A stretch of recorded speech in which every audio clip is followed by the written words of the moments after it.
A month into 2026, and I already have 2 contenders for worst movie of the year. That's not a great start. Hi everybody, Anthony here from Awesome Anthony Productions, and today I'm going to give you my review of Return to Silent Hill. Now onto the review. Based on the iconic, universally acclaimed Silent Hill 2, Return to Silent Hill stars Jeremy Irvine as James Sunderland, a widower who returns to the town of Silent Hill after receiving a mysterious letter from his late wife Mary, played by Hannah Emily Anderson. But what awaits James in Silent Hill causes him to question his sanity, his memories, and his grip on reality, as he's confronted by a collection of familiar and new horrors waiting for him in the fog. I just have one question.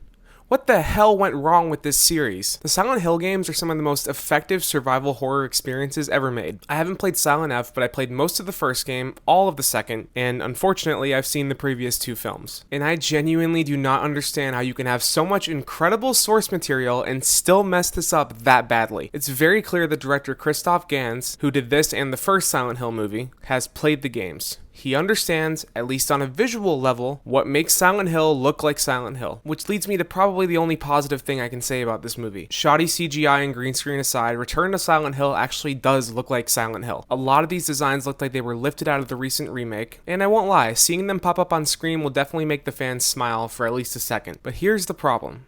Like Zack Snyder with DC comic books, Christoph Gans understands how to visually adapt something to the big screen, but doesn't really understand it any deeper than that. Pyramid Head looks cool. The mannequins, nurses, lying figures, and creepers all look familiar and appropriately unsettling at times, but that's not what made them work in the game. What made Silent Hill work was the story, the character journeys, the slow unraveling mystery, and the deeply psychological horror baked into every enemy, location, and encounter. And Return to Silent Hill fumbles every single one of those elements so hard it basically falls flat on its face before it even makes it out of the gate. Let's start with James. I actually like Jeremy Irvine. I haven't seen him in a ton, but he was great in War Horse and he did a good job playing a young Pierce Brosnan in the second Mamma Mia movie. But something here just does not work with this character. Whether it's the script, the direction, or a combination of both, this version of James Sunderland completely missed the mark for me. And to be clear, I don't really blame Irvine. He's doing the best he can with what he's given.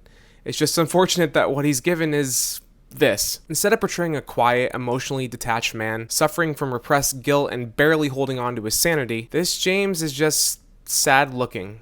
That's it. That's the whole character. He's wildly underwritten, which can work for a bit in a video game while you're slowly uncovering layers of a character, but in this movie, all we really learn about James is that he's a depressed artist who misses his wife, and that's basically where his character development ends. The tiny, and I mean tiny, amount of development that he gets is relegated to a few flashbacks and the very end. Everything in between is just Irvine wandering around terrible green screen environments, looking confused and occasionally sad. And even then, the movie can't commit to that version of him. From scene to scene, James feels like completely different characters. Sometimes he's the reckless alpha type, getting into bar fights. Other times, he's reduced to screaming names into the fog and delivering the most melodramatic, embarrassing dialogue. There's even a flashback scene with him wearing what might be the most fake beard I've seen in a very long time. It feels like the filmmakers couldn't decide whether they wanted him to be like a 90s style action hero or a broken, grieving widower.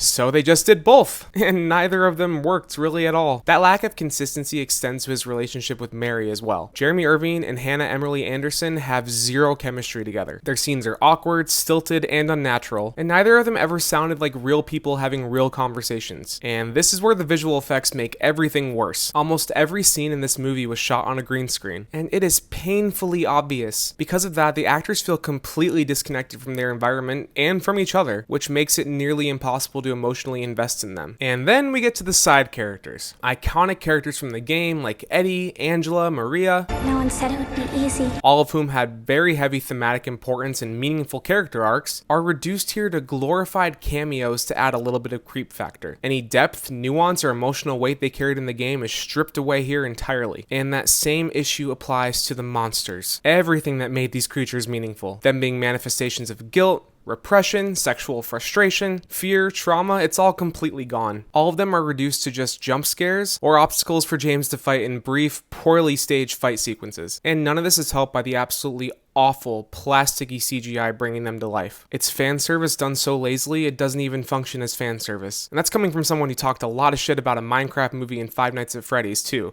At least they knew how to do fan service right. Which brings me to the story. I don't want to get deep into the weeds comparing this to the game, but honestly, how do you mess this up? You had a near perfect story sitting right there. All you had to do was translate it into a screenplay. Instead, the filmmakers decided to change major elements of the story for no good reason, making James and Mary residents of Silent Silent Hill instead of visitors, shoehorning in some random cult nonsense that didn't even appear in the original game, and like I said, stripping all meaning from the side characters and monsters. I'm not a diehard Silent Hill fan at all, and this still pissed me off. I can't imagine how the actual fans are feeling. And the story we're left with, the writing is awful, the plot jumps all over the place, and nothing ever really builds or pays off in a satisfying way. So yeah, the characters don't work, the story is butchered, the psychological elements are neutered, and the visual effects look like a student film on a bad day. But surely at least the scares work, right?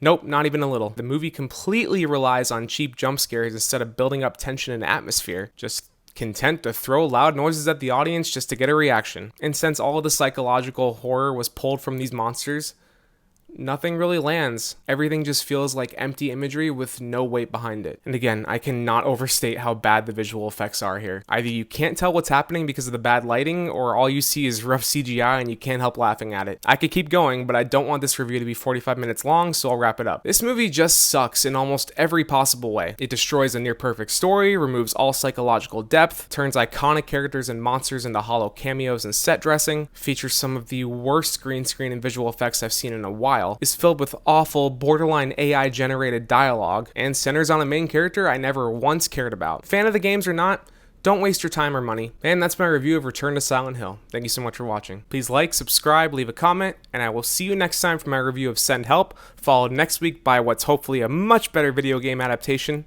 Iron Lung.